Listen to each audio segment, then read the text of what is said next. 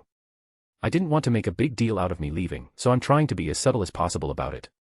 Alright Arimiru, I'll try to be as fast as I can, but like I said, don't count on it. Yeah, I know.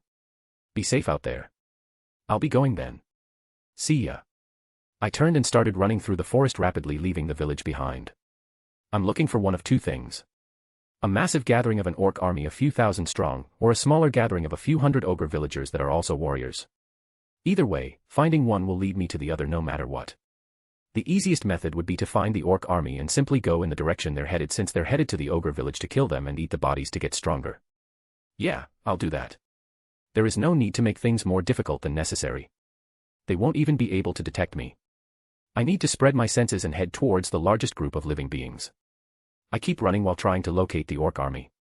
It took a few minutes, but I eventually picked up a lot of targets. Individually they don't have that much magicools, but I'm only looking for numbers, not magicools.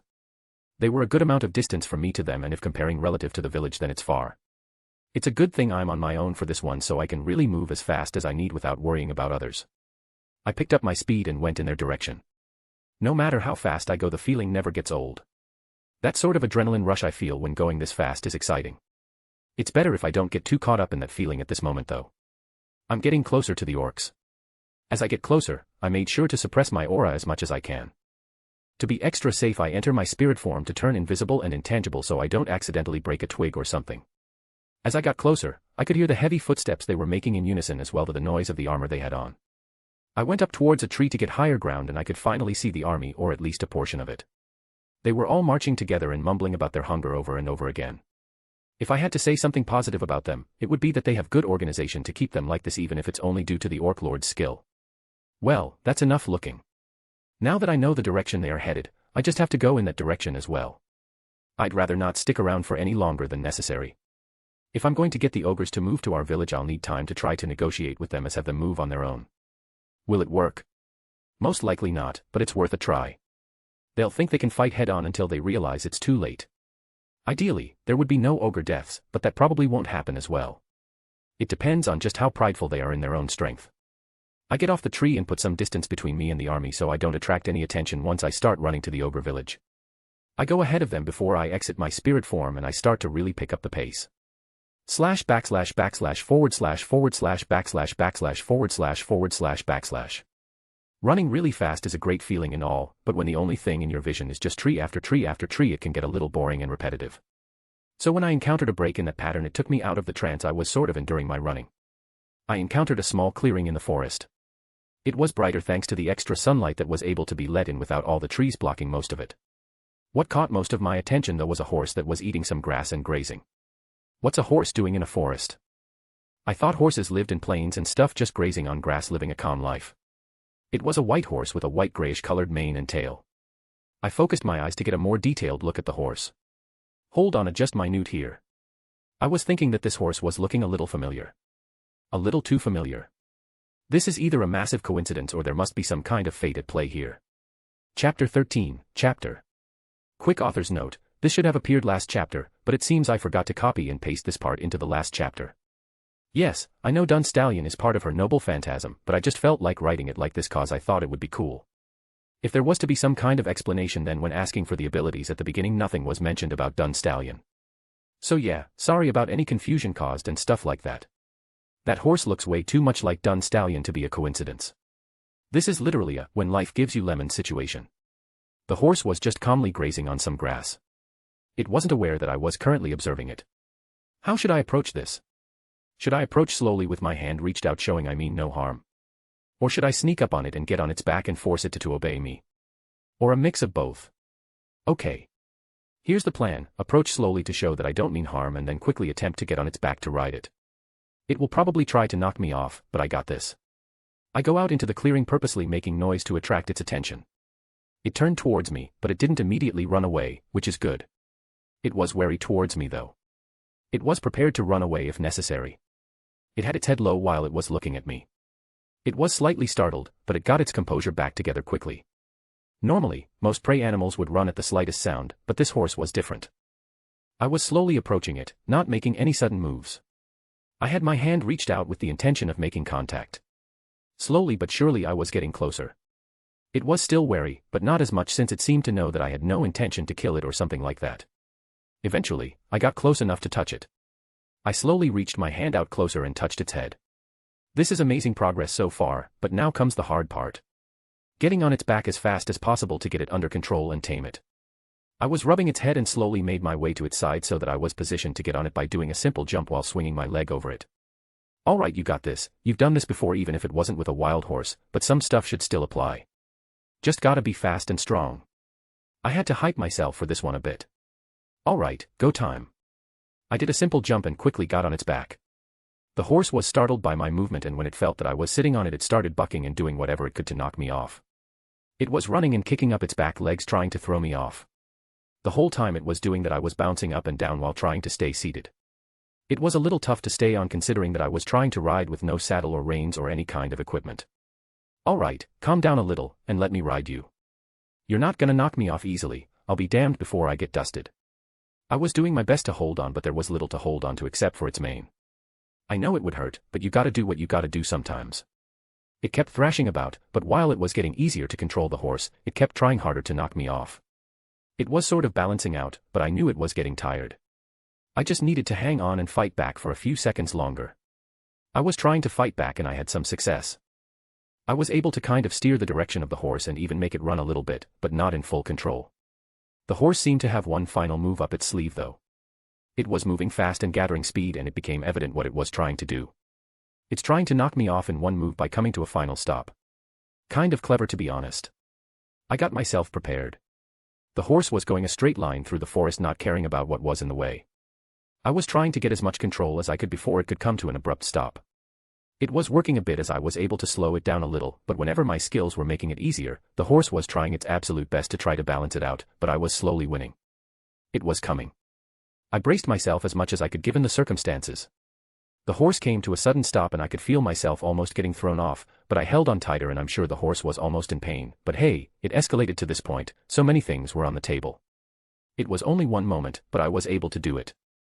I held on successfully and the horse was now way calmer than at the beginning, but before I could say something the horse reared up, standing on its hind legs, while letting out a loud neighing sound before finally truly calming down.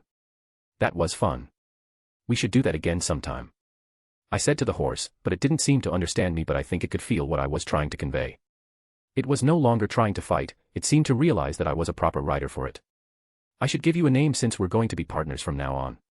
I was thinking of some names, but I quickly dismissed the thought. If I was going to give the horse a name, I might as well keep to the original. If it ain't broke don't fix it, as the saying goes. I got off the horse and it turned toward me while lowering its head a little bit. Your name will be Dun Stallion. I felt a connection form as soon as I gave the name.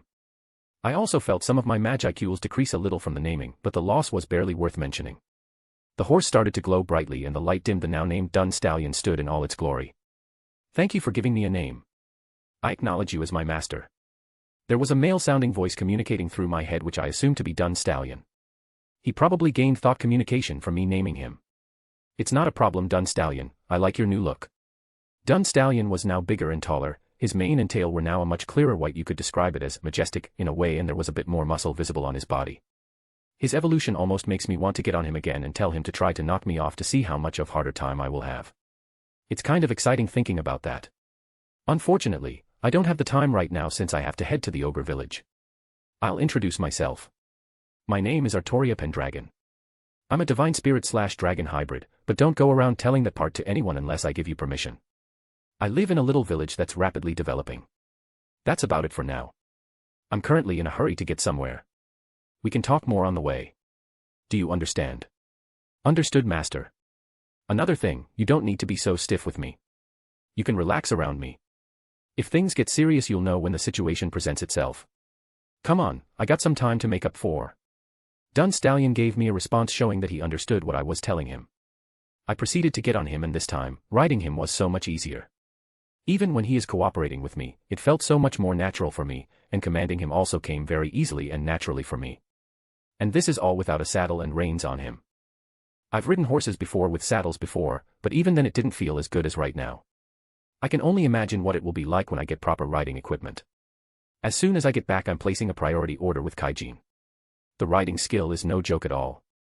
Alright, Dun Stallion, let's head off into the start of our new journey together. Dun Stallion gave a snort in response and went faster. The forest's obstructions proved to be no challenge to him at all. It was time to confront the ogres. Chapter 14, Chapter. Me and Dun Stallion were zooming through the forest straight to the ogre village. I have to say the difference between the evolutions of Dun Stallion is like night and day. It did make me wonder one thing though. Hey Dun Stallion, you're not a normal horse, are you? You were way too strong and energetic during our little scuffle to just be normal, and you also showed higher intelligence for a wild animal.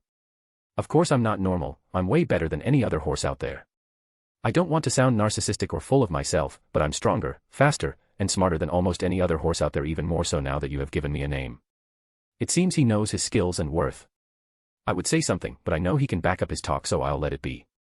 Another question. Why were you even in the forest? Or at least in this part of the forest? Wouldn't you normally be out somewhere across the river that separates the forest in two?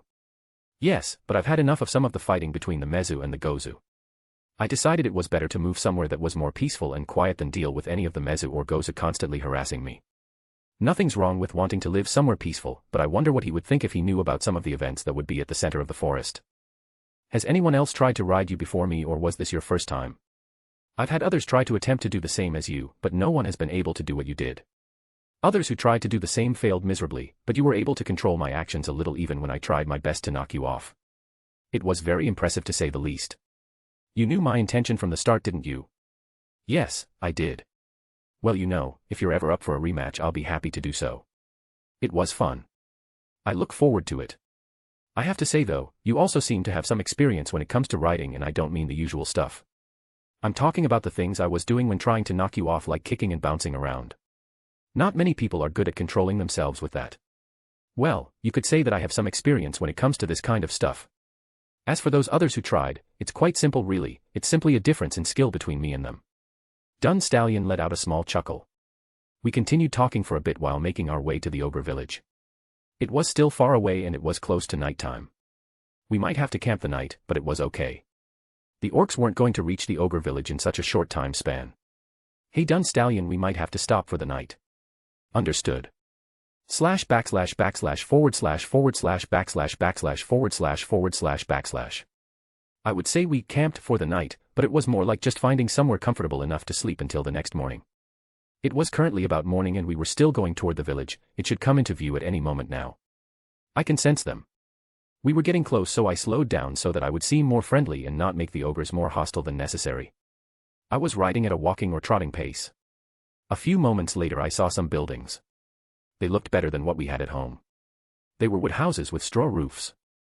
There wasn't a wall or anything like that. I can only assume they are counting on the natural barrier of the thick trees around the village, which might work against some small forces, but not so much with a 1,000-strong army of well-equipped orcs. As I got closer, there was a small group of 3 ogres came forward. It looked like they were guards with the armor and weapons they had. They rapidly approached us and got in a position to attack if necessary. They looked muscular and were tall. Like, around 6 feet tall, give or take a few inches. Hold on a minute. Are they taller than me? I look at their height and then at myself. Right now, I was looking down at them from atop Dun Stallion, but if I got off they would look down at me. Looks like Arttoria wasn't really the tallest, but I'm not gonna fuss over it. If anything, it would probably make fighting easier since I'll be a smaller target to hit and my enemies might underestimate me since I'm short. The ogres were looking very defensive towards me and Dun Stallion. Who are you? What is your purpose for being here? The ogres were spread out in front of me. They were just doing their job, so I'm not going to freak out over this. I activated thought acceleration as I started thinking of my plan to bring and recruit these ogres to our village. First, is my goal for coming here, which is convincing the ogres to move to our village. I can't just come out and say that though, they won't take me seriously. This is going to be a negotiation that might take a few days, maybe a few weeks. I'm trying to tell them to leave a place they've called home for a long time without putting up a fight for it. Unfortunately, time is something I can't afford much of right now. The orcs are a few days away, maybe a week or two at best. For now, I'll have to mask my intentions with something else. I stopped my thought acceleration and faced the ogres in front of me. I decided to show my face since it would be better for them to know who they would be talking to. I've come here to give a warning to your village about an attack that's coming. If you could give me a meeting with your leader as soon as possible, it would be in the best interest of everyone living here. Why are we supposed to trust a stranger that just showed up out of nowhere? If you don't, your entire village will be destroyed and many of you will die. Are you threatening us? The ogres tightened their hold on their weapons, ready to attack at any moment. Dun Stallion was also on alert, though I don't know how he would fight. I do know I wouldn't want to be on the receiving end of a horse kick. You misunderstand me. I'm not threatening you at all. The threat is already on its way here, and not only is your village in danger, but the whole forest is too. The ogres looked at each other, having a silent conversation. They looked at each other before looking back at me. Wait here, we'll be back with someone else. Two of the ogres left, leaving one to watch over me. I talked to Dun Stallion through thought communication. Hey Dun Stallion, I think I might have to leave you alone for a while. Are you okay with that? Don't worry about me, master. If you feel the need to call for me, just give me a signal. I'll let out a loud whistle then if I need you. I expect you to appear by side as fast as possible. It will be like I teleported. You don't need to worry about a thing. While I was talking with Dun Stallion, I saw the ogres come back with someone else that I knew well. The ogres came back with a tall ogre with two black horns protruding from his head and wavy red-crimson hair. It was the future named Benimaru. Alright, I'll be honest, I wasn't expecting them to bring him, but I guess considering what I told them it makes sense. This was a better start than I was hoping for. I just have to make the best of this opportunity the ogres have presented to me. Chapter 15, Chapter. The ogres were in front of me just waiting for Benimaru, or in this case, the chief's son, to say something. He may seem to just be looking at me, but I could tell he was making a more in-depth observation. He was trying to assess how dangerous I was. I'm not blatantly showing off my aura, but by being able to control it so well, it kind of tells how strong I am, or at least how much control I have over my power. It's not a bad idea to completely suppress your aura to zero, but that is just telling everyone that you have perfect control over your power, and someone who knows their stuff will see beyond that. I'm only leaking a little, enough to show that I have good control, but also enough to show I'm not to be messed with normally. A sort of sweet spot, you could say. Could I suppress it completely? Maybe. I haven't really tried, as I've seen no reason to.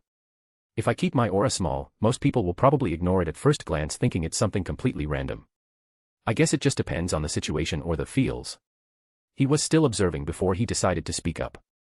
I've heard about what you have said. Your claims, if true, are to be taken seriously, but that's only if they are true. I'm sure someone of your strength will understand that there must be some kind of proof behind such a statement. I like this Benimaru. He's not the ogre who's blinded by revenge and hatred. He's acting like someone who will lead the village in the future. I have proof, but it would be better to talk to the leader of this village given the circumstances of the evidence you seek. I assume you are someone close to them. I'm the chief's son. That should be enough for a stranger like you coming to our village. One question then. How much power do you have when it comes to making decisions for the village as a whole? If you were to order that the whole village needs to evacuate right now, would they listen to your order just cause you're the chief's son, or is that something above your current power given your position? I'd assume that for an order like that it would have to come directly from the chief and with a good explanation. He looked a little taken off guard by my words, and so did the ogres with him. He was thinking about what I said, and it made me wonder if the ogres that brought him talked to the chief at all. So far it seems that even the chief's son didn't even tell his own father about this. Kind of a bad move after hearing about someone giving a warning about how your whole village might be destroyed. It seems he still has some things to learn about being a leader. He probably wants to show that he has what it takes to be the chief of the village. He might have an "I need to do it myself" mentality. He might not be accepting the help and advice that some are giving him cause he probably thinks it will make him look weak and not fit to be a leader of the village. Well, considering that the ogres have a more warrior-oriented society, it would make sense, but at this point, I'm thinking way too much about it and going off on a tangent. I should focus on the matter at hand. I look at the chief's son and speak to him again. I recommend that you come to some kind of decision quickly. Time is the biggest enemy you have right now. Every day that is spent trying to make a decision is less time for the village to evacuate. I've put him in a tough situation here. If he chooses to believe my words, he'll put himself in a spot where he will be pressured to make a decision based on the assumption that there is a time limit, or he can choose not to believe me and risk if what I say is true or not and take the time he most likely won't have to discuss this. He finally looked back at me after spending some time thinking. He had a reluctant look on his face. Wait here, I'll talk to my father about this. He left with some of the ogres, once again leaving me with an ogre to watch me. It seems he made the better choice. Now I just have to wait again. ////// /// He came back again with the same group of ogres. He was walking a little bit faster. My father wants to meet you. He wants to talk in more detail and depth about what you told us. When will this meeting happen? I assume you stressed the importance of time. It will take place tomorrow, given that it is getting late. He has allowed you to stay in our village for the night until the meeting next morning. That's acceptable. Is it okay if my mount also goes with me? Yes, that's fine. It won't be a problem. All right, then lead the way. I got off Dun Stallion and we followed the ogres to where they would let me stay. While following them, I noticed that the village some pathways and that there were some fields that were plowed for farming. They didn't seem to grow much variety, but it was enough give the very small population. There were many ogre villagers just living their lives. Men, women, and children from many ages were either working or relaxing. There were also those practicing their fighting skills. I gathered some attention, but it mostly went away once they saw me following the chief's son. They probably assumed I was some important guest or visitor.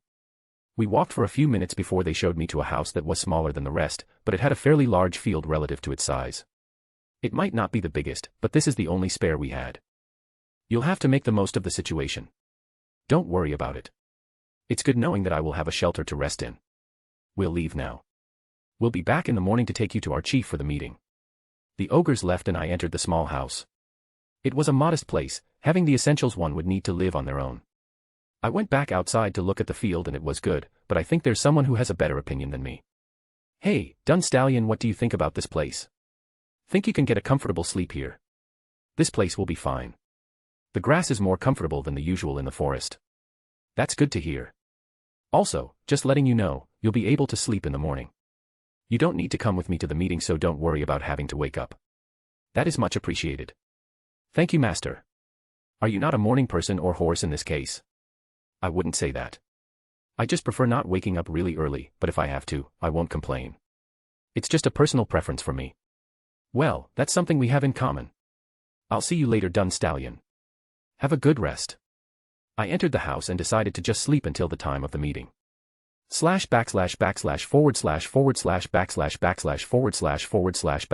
// It was time. After waking up, the ogres came by early just like they said they would, and escorted me to the chief's house. It was bigger than all the others and a tiny bit more luxurious, but nothing extravagant or anything like that. Just regular stuff that would stand out in a small village like this. I was outside waiting to be let in the room where the chief was. I was going over my plan for this meeting. I'm still not letting them know my true intentions for recruiting them, but I need to steer them towards that direction. I have an idea of how to do that. It was time for the next part of my negotiating plan. I have to make them play with the cards I give them. Chapter 16, Chapter. I was in the room with the village chief and some other ogres. There was the chief who looked like an older Benimaru.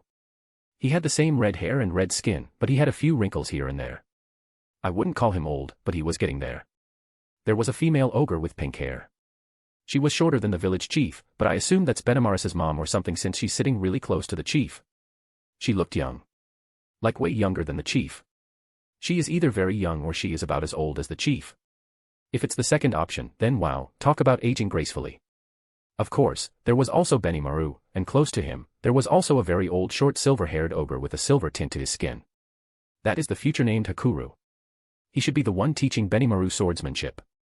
A famous ogre even with no name. Then there is the ogre princess. The long wavy pink hair that was tied in a low ponytail, those red eyes, the two white horns. She had on a kimono and a white robe. The way she was sitting was evident in her background of being raised as a princess. She was sitting very elegantly. I don't know how this whole fated one thing works, but I was definitely feeling some kind of connection to her.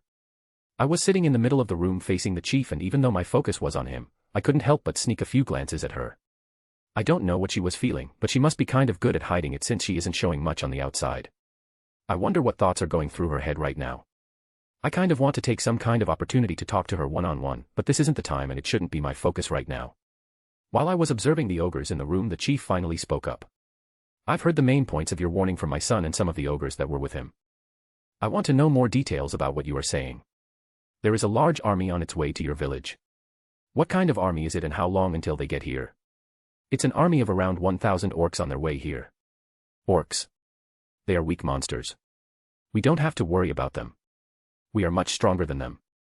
I don't see any reason to worry about this. With all due respect, you should let me finish and you should think a bit deeper about an army of 1,000 orcs. I looked around, and while there wasn't much reaction to just hearing about a 1,000-strong orc army on its way here, much to my surprise, I saw the old silver-haired ogre coming to his own conclusions. I could see the moment he reached an epiphany. It was impressive, to be honest. All I said was that there was an army of 1,000 orcs on its way here. Nothing more, nothing less. He must be using all the experience he's gotten over his long life. He spoke up to the chief.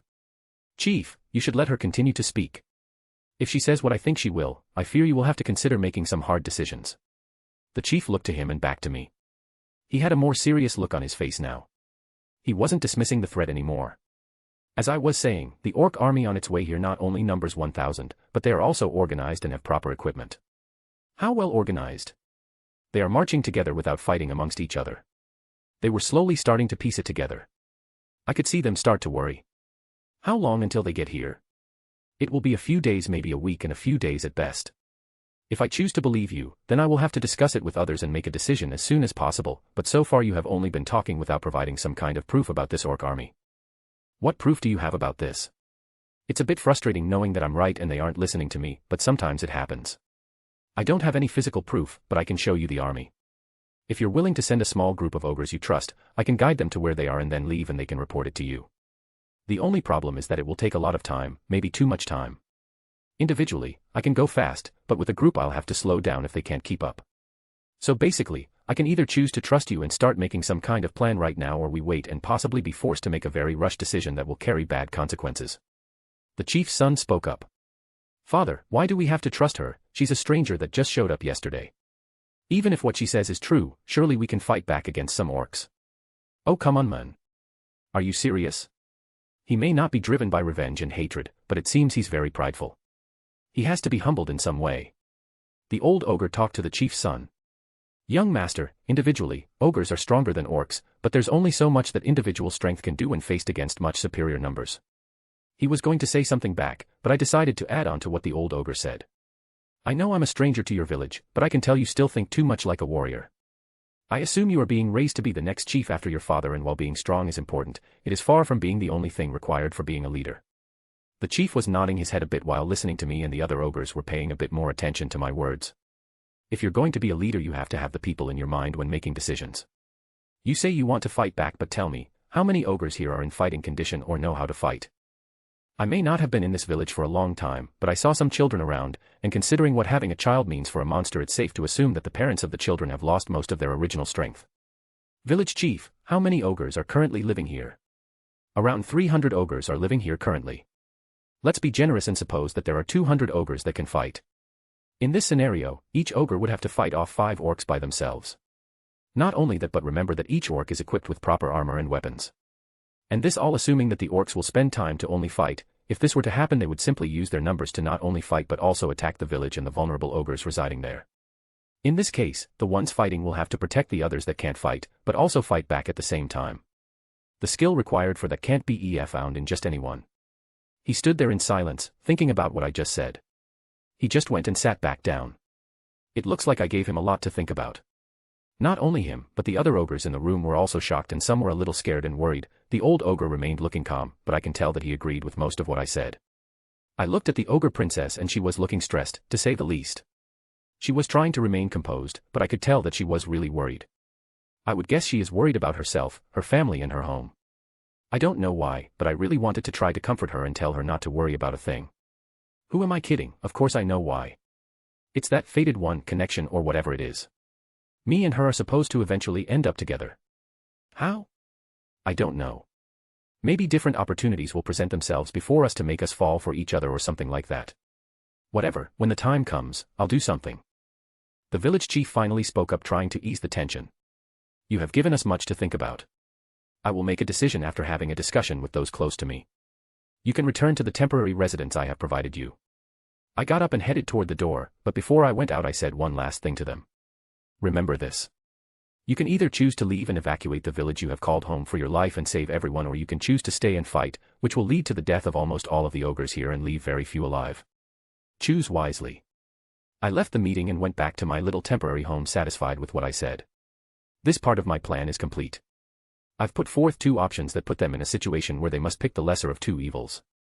Whatever they pick, they will have to find a new home, and that's where I give them the opportunity to give them a new palace to call home. It was a little deceptive and dishonest, but one sincere gift such as giving them a new place to call home will cover all of that up in their eyes. Chapter 17, Chapter. After Arttoria had left the meeting, the ogres in the room stayed silent before the village chief finally spoke up. So what are everyone's thoughts on her and what she said? The old ogre in the room responded to the chief's question. I have to say this now since it's the most important, but if what she has said is true, then an orc lord has emerged. The other ogres were surprised at hearing his words. They've heard about the power of an orc lord from many stories told, but they've never actually lived to see one be born among the orcs. The village chief had his suspicions, but hearing it come from the ogre who has lived the longest, gives it more credibility. The main thing we have to figure out right now is if we can trust her. My opinion is that we can trust her. Father, why are you choosing to trust her so easily? We've barely known her for less than 2 days. I think you are rushing this. His son responded to him, trying to refute him. I don't know how to explain it, but there is something about her that makes me believe I can trust her. Do any of you also feel what I am trying to talk about? Most of the ogres nodded along with him, but his son was still a little reluctant. Listen, son, I know you feel it too, even if you're trying to force yourself to not feel it. Tell me why you are being so stubborn. It just doesn't feel right that we have to let a stranger basically tell us what to do with our village, but I also have that feeling that I can trust her. I understand how you feel, son, but this situation is bigger than just our village. It will have an impact on the whole forest. Speaking of the whole forest, isn't the number of 1,000 orcs a bit too small for an orc lord? Unless this is just a recently born orc lord, I feel that 1,000 is just too small. I think the number of orcs is much larger than what she is telling us.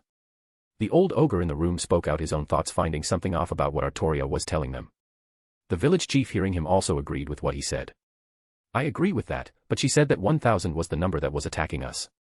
She didn't mention the total number of orcs under the orc lord's command. It should be safe to assume that there is a much larger number than what she has said. Then what do we do now, father? That is what we are here to discuss. You heard what she said as she left. We essentially have the choices she presented to us. Either we leave now with everyone alive, or we end up losing many lives fending off an attack, leaving almost no one alive. What about finding a new home? If the whole forest is in danger, then what place in the forest could possibly be safe? We can worry about that later. Right now, I need to come to a decision. We have limited time, so any input will be appreciated.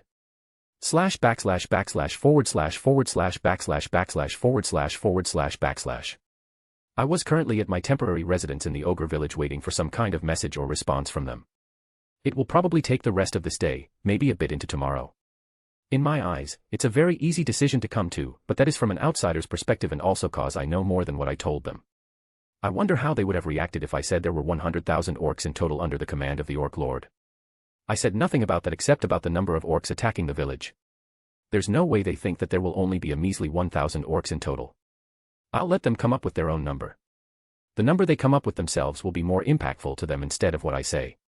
I was outside just hanging out with Dun Stallion while I explained to him what happened and what my plan is. Don't you think you are going about this in a roundabout way? There has to be a simpler way to get them to go to your village. They're ogres, just challenge them to a duel or something and make them leave that way. I could do that, but forcing them wouldn't be the right way to do it. If I force them to leave, they'll resent me and probably try to find some way to get back at me. I need the ogres to leave their homes under the village chief's order, that way even if they feel some kind of resentment it will be toward their chief and not me. Whatever, that's your own thing, not mine. I'm not exactly qualified to give advice on whatever it is that you're doing. My job is to carry you into battles and other things of that nature. Well, that chance might come if they take too long to make a choice. I look forward to it, but couldn't you have waited for the orcs to already be attacking the village and come in and save them? I could, but there would be ogres that would be dead and the orcs would get stronger if they ate the bodies of the dead ogres. I don't want that happening and make things harder than it should. I'll go relax then. Have fun eating grass and lying down on it. I don't think you understand what you're missing out on. I'd rather not find out. At least about the eating grass part. I just spent the rest of my time relaxing outside enjoying the view of the forest while the day passed waiting for a messenger to come to me. Eventually, it reached the next day. This was now 2 days that had passed. The ogres better make a decision now at this point. Anything more after this and they'll be cutting it close. For me, the trip from the goblin village to here might have been extraordinarily fast, but when I have to go back with the ogres it will be much slower and take a long time to return. Perhaps a week at best if we keep a steady pace, but if I'm going to be realistic I'd say 2 weeks to account for unforeseen circumstances. It was about noon I'd say from looking at the location of the sun in the sky. I was in the field by the house with Dun Stallion. I sensed someone approaching and saw that it was Benimaru. Just him, no one else. My father wants another talk with you. Preferably, now since you stress that time is of importance. Sure, I'll go. Lead the way. // forward slash // I'm back at the village chief's place in the same meeting room as before. Am I to assume you have come to a decision? Or do you want to discuss more information? While we trust you when you say there will be an attack, we think there are some things you aren't saying about the orcs. What, that there is an orc lord? They weren't shocked or anything like that. I was right. They came to the conclusion that there was an orc lord thanks to Hakarur, no doubt. Is that you confirming our suspicions that there is an orc lord?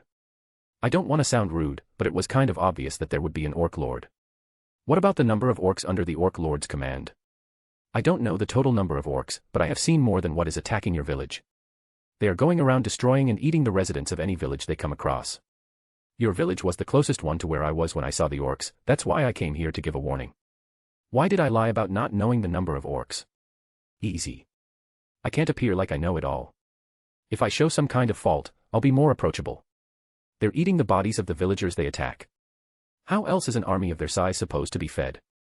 Another thing to think about, if for some reason there is still some thoughts of fighting back. The ogres who die will be eaten and I'm sure you don't want the bodies of your kind to desecrated in such a way with absolutely no respect. Am I scaring a bit much there? Probably, but it's the truth. Most of the time it's something ugly we don't want to face, but we eventually have to. They were still in contemplation, processing the new information I presented to them. They shouldn't know about the skill of the orc lord that makes all the orcs stronger when eating a body. Who knows what they're thinking? Is that the only reason though? Eating just so they can feed the army?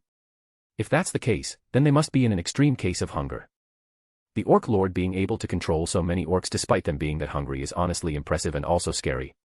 I don't know since I didn't do much investigation or observation beyond just knowing they eat the bodies of the ones they kill. Fighting an enemy who is hungry and willing to do things like that will be a massive challenge. They will fight with a different kind of ferocity. I suggest making a decision by the end of the day. If you take any more time you will be cutting it close.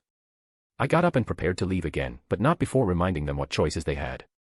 They had no objection to me leaving this short meeting compared to yesterday.